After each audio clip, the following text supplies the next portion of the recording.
كيف تصبح هاكر حقيقي؟ أو بمعنى أصح إزاي تبقى هاكر. هلو، أنا عبد الله حشمت ودي قناتي عالم التكنولوجيا والمعلومات. النهاردة هنتعرف على البدايات واللي هتحتاجه وعشان تبقى هاكر، تمام؟ وتحذير هام جدا جدا في قبل ما نبدأ الفيديو: أي معلومات أي حاجة في مذكورة في الفيديو لتوعية أمنية فقط، غير مش بقولك اعمل كذا واختار كذا، تمام؟ وكل حاجة إن شاء الله هقولها بالتفصيل، تمام؟ في كورس كامل هينزل على القناة. قبل ما نبدأ الفيديو ما تنساش اشتراك في القناة عشان تشوف باقي الكورس وباقي الفيديوهات الجميلة جدا، ولايك حلو الفيديو وكومنت كده وتابع معايا.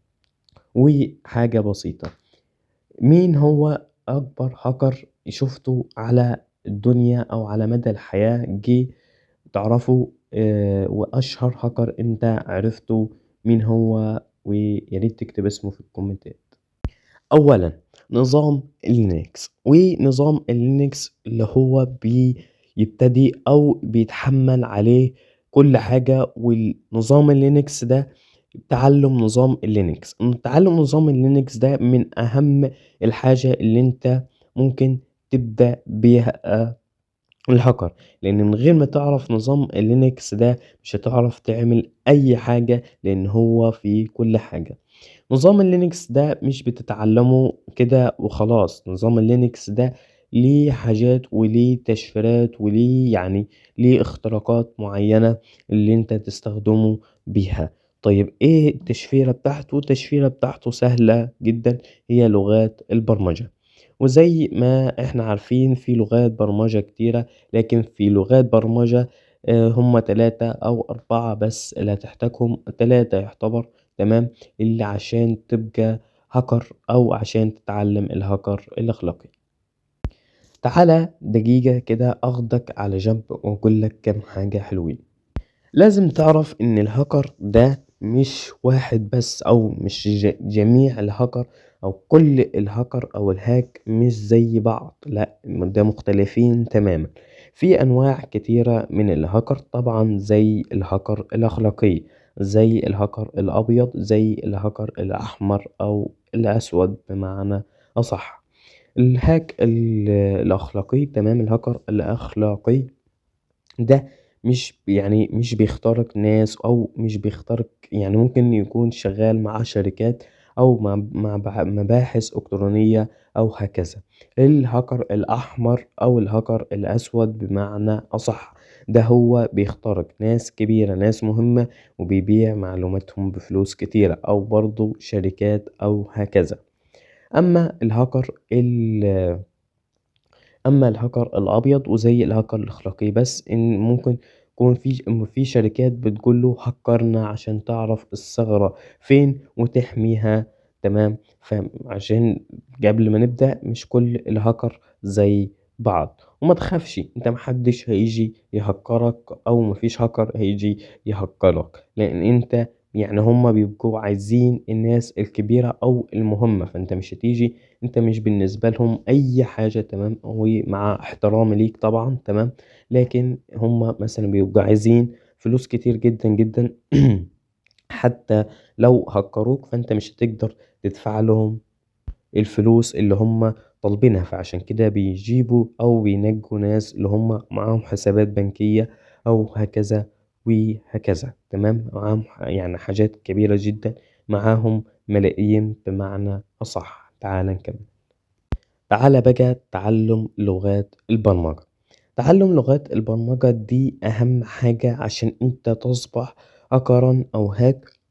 تعلم لغات البرمجة، وفي كذا لغة، تمام؟ ومن أشهرهم أو أقوى لغة فيهم لغة برمجة سي. لغة سي أقوى لغة برمجة على الإطلاق، لكن في الهاكر، تمام؟ أنا بكلمك على الهاك بس، ماليش دعوة بالحاجات الباقية، ويعتبر لغات البرمجة أكتر حاجة بتستخدمها في الهاك.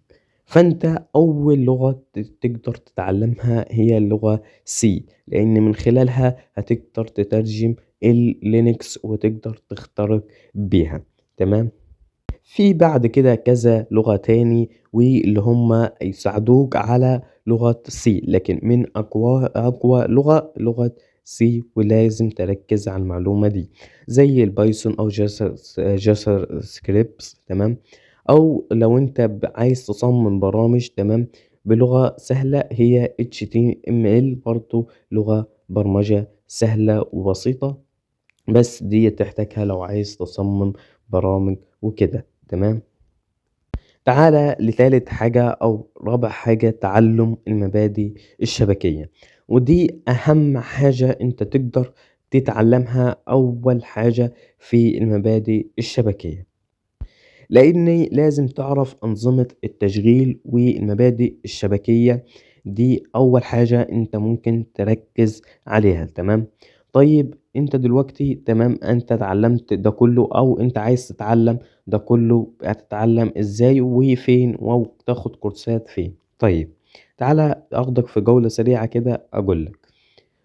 ده كله ان شاء الله كده هينزل على القناة كورس كامل من الصفر، كل فيديو ان شاء الله فيديو مش هيوصل او مش هيعلى عن 19 دقايق، وفيديو سهل وبسيط، هنزل ولا 10 فيديوهات هيجيب لك من الصفر.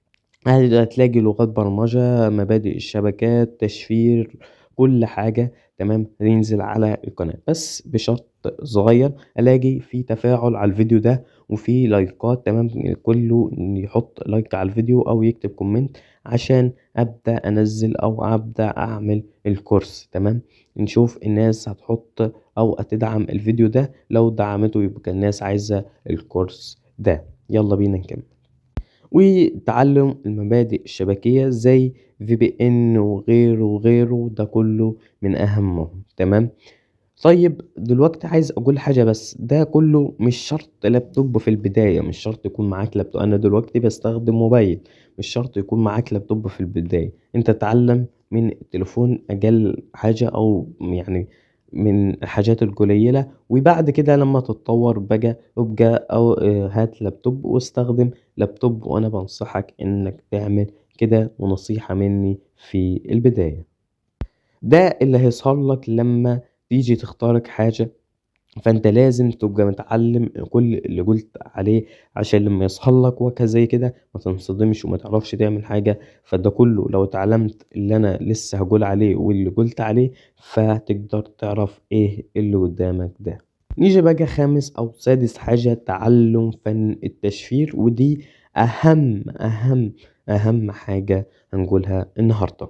فن التشفير دي اهم حاجة يعتبر هنقولها النهاردة، لاني تشفر جميع معلوماتك وجميع الحاجات او موقعك، وده كله اهم حاجة. لان مفيش هاكر، انت مش عشان انت تبقى هاكر وكل معلوماتك باينة ده كله وكل حاجات وموقعك باين وده كله، فانت كده مش هاكر ولا اي حاجة وملكش لازمة.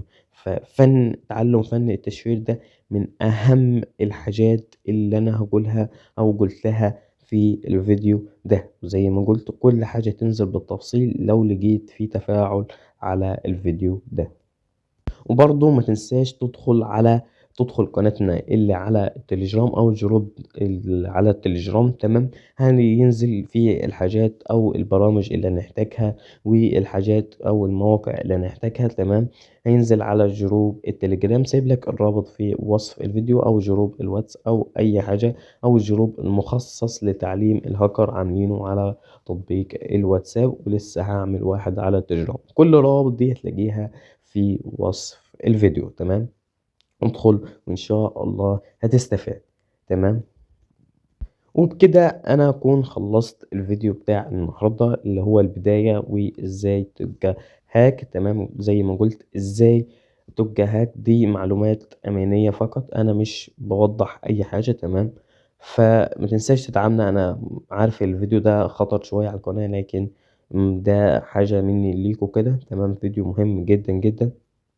وفي آخر الفيديو ما تنساش دعم الفيديو ده عشان هبدأ أعمل كورس، وإن شاء الله كل يوم هينزل فيديو أو اتنين، والكورس مش هيعلى عن 12 فيديو أو 11 فيديو. ومفيش دراسة دلوقتي، فأنت معاك وقت تقدر تتعلم وأنت ممكن تتعلم حاجات بسيطة برضه من التليفون. ما تنساش تشترك في القناة من هنا، تدوس على سبسكرايب تمام، وما تنساش تفعل اللايك، تفعل الجرس ده عشان يوصلك الإشعار بكل فيديو هننزله تمام. وفي قناة عالم التكنولوجيا والمعلومات دايما هتبقى في القمة. وفي آخر الفيديو السلام عليكم ورحمة الله وبركاته، وبرضه ناخد حسنتين مع بعض. متنساش تصلي على النبي. السلام عليكم.